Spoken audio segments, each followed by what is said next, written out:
How did you secure your first corporate clients? You've worked with some of the most renowned companies in the world. I started off, my very first job was in Baltimore, Maryland. Picture Anchorman meets The Wire, if either of those references land for anybody. But I was smiling and dialing. I was cold calling on a landline from the Yellow Pages to go present a PowerPoint presentation in person to local businesses to have them write a paper check to be on broadcast television for advertising.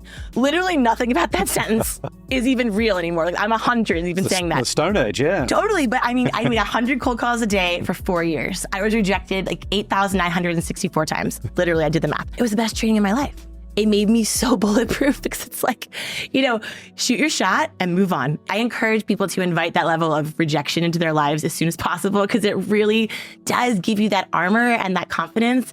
And to me, it brought a lot of joy in the journey, truthfully. So I started that. I did pretty well. I met a bunch of very interesting big brands. We did a lot of trade shows, went to kind of like, the big CES trade show in Vegas, this and that.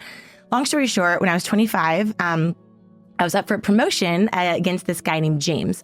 And I had better sales numbers, but he played golf with the boys club.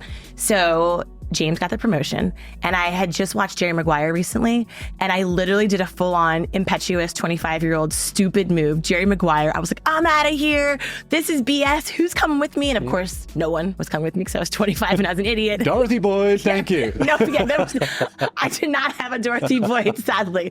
But that's when I actually started my very first company. I was 25. We were building websites and made every mistake in the book. I ended up putting $70,000 which I don't know how I got that much credit card, like runway, but I actually was getting cash advances on my personal credit card to pay for my employees that had kids.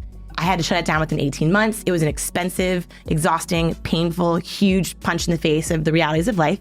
I went back to corporate, worked in corporate for 5 years. I started a social media program for a big company called auction.com. They're kind of like an eBay of real estate.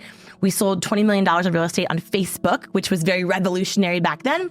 And I parlayed that into my social media agency, which actually started very small. So kitchen table, I had one unpaid intern that I met in a dive bar down the street.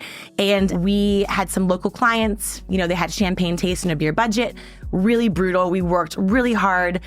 And then I got my big break. But the idea is you play it the whole way through, right? It's hard to jump in and out of that. My grandmother had this phrase growing up, and she used to always say, when you're working hard, your head's down, you're focused, the stars will align.